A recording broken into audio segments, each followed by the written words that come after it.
మిత్రులందరికీ శుభోదయం. నేను మీ హరి. మరి పెర్స్పెక్టివ్స్ నుంచి ఆల్రెడీ ఒక వీడియో చేసి ఉన్నాను. ఈ వీడియో చివర అదేవిధంగా డిస్క్రిప్షన్లో కూడా లింక్ ఇవ్వడం జరుగుతుందండి. మరి ఇది రెండో వీడియో. మరి మొదటి వీడియోలో 20వ బిట్టు మీ చాయిస్ ఇవ్వడం జరిగిందండి. ఆ బిట్కి ఆన్సర్ అయితే ఇప్పుడు చెప్పడం జరుగుతుందండి. మరి వీడియో నచ్చితే తప్పనిసరిగా లైక్ చేయండి. టాపిక్లకు వెళ్ళిపోదాం.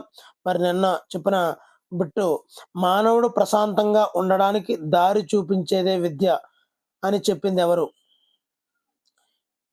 ఆన్సర్ ఆప్షన్ 3 ఫ్రోబెల్ అండి. ఫ్రోబెల్. 21వది, అజ్ఞానాన్ని తరిమి సత్యాన్వేషణ చేసేదే విద్య అని పేర్కొన్నది ఎవరు? చాలా చాలా ఇంపార్టెంట్ బిట్ అండి. అజ్ఞానాన్ని తరిమి సత్యాన్వేషణ చేసేదే విద్య అని చెప్పింది సోక్రటీస్. నెక్స్ట్ అండి, మనిషిని మనిషిగా తయారు చేసేదే విద్య అని చెప్పింది ఎవరు? Answer option 1 Russo. సంపూర్ణ మానవ వికాసమే విద్య అని చెప్పింది ఎవరు? సంపూర్ణ మానవ వికాసమే విద్య అని చెప్పింది ఆన్సర్ ఆప్షన్ 4 కొమేనియన్. 24వది, జీవితమే ఒక విద్య అని చెప్పింది ఎవరు? Answer option 2 John Dewey. 25వది, మనస్సు నియంత్రించగల శక్తి విద్య అని పేర్కొన్నది ఎవరు?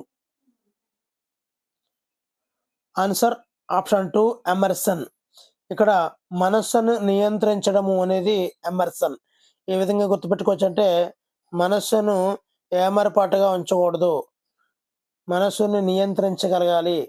మనస్సును ఏమరపాటుగా ఉంచకుండా నియంత్రించగలగాలి. మనస్సు వెళ్ళే దగ్గరికి మనిషి వెళ్ళకూడదు అంటారు కదా, ఏమరపాటుగా ఉండకూడదు. మరి 26వది, వ్యక్తి ఆలోచన శక్తిని పెంపొందించేది విద్య అని చెప్పింది ఎవరు? వ్యక్తి ఆలోచన శక్తిని పెంపొందించేది విద్య అని చెప్పింది ఎవరు? Answer option 1 Descartes. 27వది, విద్య ఒక ప్రక్రియ. ఇందులో ఇచ్చిన ఆప్షన్లో విద్య అనేది జీవితాంత ప్రక్రియ, జీవితాంతం ఉండే ఒక రకమైన ప్రక్రియ. 28వది, విద్య లక్ష్యం కానిది ఏది? ఇక్కడ కానిది అని అడిగాడు. సంపాదన కోసం విద్య అనేది కాదండి. విజ్ఞానం కోసం విద్య, సత్ప్రవర్తన కోసం విద్య, నైతిక వికాసం కోసం విద్య, ఈ మూడింటి గురించి కూడా అవుతుంది. 29వది, దీనికోసం మాత్రమే విద్యను బోధించాలి. ఆన్సర్ శీలవంతుడి కోసం మాత్రమే విద్యను బోధించాలి.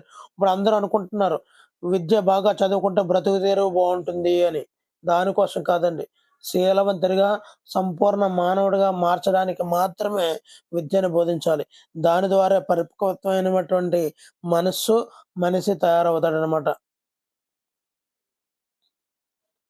30వది, విద్య అంతిమ ధ్యేయం క్రింది వానిలో ఒకటి.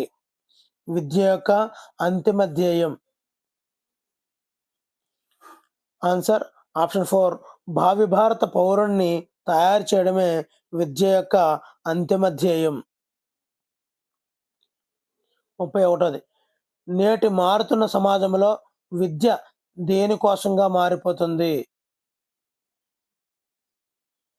ఇంతకుముందే చెప్పుకున్నాము, ఇప్పుడు ప్రస్తుత కాలంలో విద్య అనేది బ్రతుకు తెరువు కోసమే మారిపోతుందండి. నువ్వు బాగా చదువు, మంచి జాబ్ వస్తుంది, ఆ విధంగానే మనం మాట్లాడుతున్నాం తప్ప ఒక మంచి గుడ్ బిహేవియరు, శీలవంతుడిగా మారడం కోసం అనేది ఎప్పుడో పోయింది. బ్రతుకు తెరువు కోసం విద్య అనే విధంగానే మారిపోయిందండి.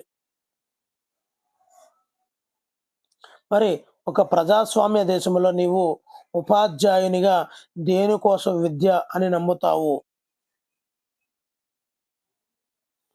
ఆన్సర్ ఆప్షన్ 3 మంచి పౌరుని కోసం విద్య అని మనం నమ్మగలుగుతాము. 33వది, విద్య సాధారణంగా ఎన్ని రకాలు? ఆన్సర్ ఆప్షన్ 2 3 రకాలు. విద్య సాధారణంగా ఎన్ని రకాలు అంటే 3 రకాలు. ఒక నిర్ణీత కాలంలో నిర్ణీత లక్ష్యం కొనసాగే విద్యను ఏమంటారు? ఒక నిర్ణీత కాలంలో ఒక నిర్ణీత లక్ష్యం కొనసాగే విద్యను ఏమంటారు? ఇప్పుడు మన పాఠశాలలో 1వ తరగతి ఉంది. 1వ తరగతి అనేది నిర్ణీత కాలం ఉంటుంది. నిర్ణీత లక్ష్యం అంటే 1వ తరగతిలో లెక్కల్లో పలానా నంబర్స్ నేర్చుకోవాలి. పలానా కూడికలు నేర్చుకోవాలి. ఒక వరుస కూడికలు నేర్చుకోవాలి. ఒక వరుస తీసివేతలు ఇలాంటి ఒక నిర్ణీత లక్ష్యాలుంటాయి. నిర్ణీత కాలంలో చెప్తుంటారు. సో, ఇటువంటి విద్యని మనము నీతి విద్య అని చెప్తుంటామనమాట. మరి ఈ క్రింది వానిలో నియత విద్యకు ఉదాహరణ కానిదేమిటి? ఇక్కడ ఎగ్జాంపుల్ విహారయాత్రలండి. ఇక్కడ విహారయాత్రలనేది కానిది. నియత విద్యకు ఉదాహరణ కానిది విహారయాత్రలు. ఇక్కడ పాఠశాలల్లో నీతి విద్య ఉంటుంది. గ్రంథాలయంలో కూడా నిర్ణీత సమయంలోనే ఒక బుక్ లేదా ఉంటుంది. విజ్ఞాన యాత్ర కూడా పలానా టాపిక్ కోసమే నేర్చుకోవడానికి వెళ్తాం. కానీ విహారయాత్ర అనేది అలా కాదు. మరి విహారం అంటే ఏదైనా మారిపోవచ్చు అక్కడ అంశము. ఒక ప్రత్యేకమైనటువంటి లక్ష్యం అంటూ ఉండదనమాట. 36వది రోబో గురించి తెలుసుకున్నటువంటి విఖ్యాత్ రోబో సినిమాను చూసినా దాన్ని నువ్వు ఏ రకమైన విద్యగా పేర్కొందువు? అది ఒక నియత విద్య కిందే లెక్క వస్తుంది. రోబో గురించి తెలుసుకున్న విఖ్యాత్ రోబో సినిమాని చూసిన దాన్ని నువ్వు నియత విద్యగానే పేర్కొందువు. మరి బహుళార్థక ప్రాజెక్ట్ పాఠం విన్నటువంటి విద్యార్థి నాగార్జున సాగర్‌ను సందర్శించిన అది ఏ రకమైన విద్య? ఇది కూడా నియత విద్య. ఇది ఇలాంటి ఎగ్జాంపుల్స్ ఇస్తుంటాడండి. అందు గురించనే ఈ ఎగ్జాంపుల్స్‌ని క్రోడీకరించడం అయితే జరుగుతుందండి. మిత్రులు గమనించాలి.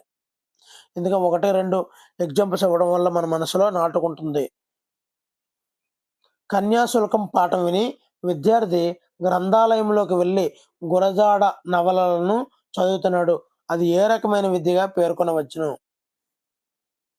ఆన్సర్ ఆప్షన్ 3 నియత విద్య. గణిత పాఠం విన్న విద్యార్థి కంప్యూటర్ ల్యాబ్‌కు వెళ్ళాడు.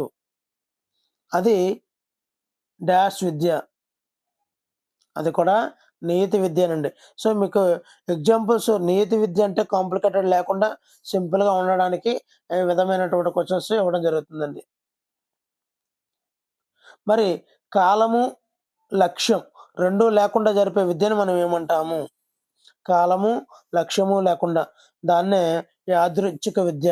మన ఇంటి దగ్గర మాటల సందర్భంలో నేర్చుకునే విద్య అంతా కూడా యాదృచ్ఛిక విద్య అండి. మనం ఫ్రెండ్స్‌తో స్నేహం చేసేటప్పుడు, షికారులకు వెళ్ళేటప్పుడు అక్కడ యాదృచ్ఛికంగా చాలా విషయాలు నేర్చుకుంటాం. మన పాఠశాలలో నేర్చుకునే విషయాల కన్నా పైన యాదృచ్ఛికంగా నేర్చుకునే ఎంతో విద్య ఉంటుంది. దీనినే కాలము, లక్ష్యం లేకుండా జరిపే విద్యే యాదృచ్ఛిక విద్య అంటారండి. మరి ఈ క్రింది వానిలో యాదృచ్ఛిక విద్యా సంస్థ కానిది ఏది? ఇక్కడ మనం ఇక్కడ గ్రంథాలయం మాత్రమే యాదృచ్ఛిక విద్య కానిదండి. మనం సరదా సందర్భాల్లో కుటుంబంతో గడుపుతుంటాం. ఎన్నో విషయాలు కుటుంబంలో నాన్న నుంచి నేర్చుకుంటాం, అమ్మ నుంచి నేర్చుకుంటాం, స్నేహితుల నుంచి నేర్చుకుంటాము, అక్క నుంచి నేర్చుకుంటాం, తమ్ముడి నుంచి నేర్చుకుంటాం, అన్న నుంచి నేర్చుకుంటాం. ఈ విధంగా నేర్చుకునేవన్నీ కూడా కుటుంబం నుంచి యాదృచ్ఛికంగా నేర్చుకుంటాం. అదేవిధంగా సమాజంలో ఆ పిల్లవాడు సమాజంలోకి వెళ్ళిన తర్వాత ఫ్రెండ్స్‌తో ఉండడము, స్నేహం అంటే ఏమిటి, వాళ్ళ నుంచి ఇచ్చుకోవడం, పుచ్చుకోవడం, అనేక రకమైనటువంటి ఈ యొక్క యాదృచ్ఛిక విద్యలో భాగంగా నేర్చుకుంటాడండి. అదేవిధంగా సినిమాలు ఇప్పుడు ఎన్నో అంతకుముందైతే నైతిక విలువలతో కూడినటువంటి అనేక సినిమాలుండేవి. ఇప్పుడు అన్నీ కొద్దిగా వెర్షన్ మారినప్పటికి కూడా సినిమాల నుంచి ఎంతో యాదృచ్ఛిక విద్యను నేర్చుకుంటున్నారండి. మరి ఈ వీడియోలో చివరగా 42వ బిట్ అండి. ఒక వ్యక్తి జీవితంలో ఏ విద్య ద్వారా ఎక్కువ విజ్ఞానం పొందుతాడు? ఒక వ్యక్తి నియత విద్య ద్వారా ఎక్కువ జ్ఞానం పొందుతాడా? యాదృచ్ఛిక విద్య ద్వారా ఎక్కువ జ్ఞానం పొందుతాడా అంటే మీరు దేనికైతే ఓటేస్తారో ఒకసారి అవగాహన చేసుకోండి. మరి ఒక వ్యక్తి జీవితంలో ఏ విద్య ద్వారా ఎక్కువ విజ్ఞానం పొందుతాడు? ఇక్కడ ఆప్షన్లు ఉన్నాయండి. ఆన్సర్ తెలిస్తే తప్పనిసరిగా కామెంట్ చేయండి. ఇలాంటి కంటిన్యూస్ కంటిన్యూటీ వీడియోలు కావాలనుకుంటే ఛానల్ అయితే సబ్స్క్రైబ్ చేసుకోండి. Thank you for watching. Me Hari signing out.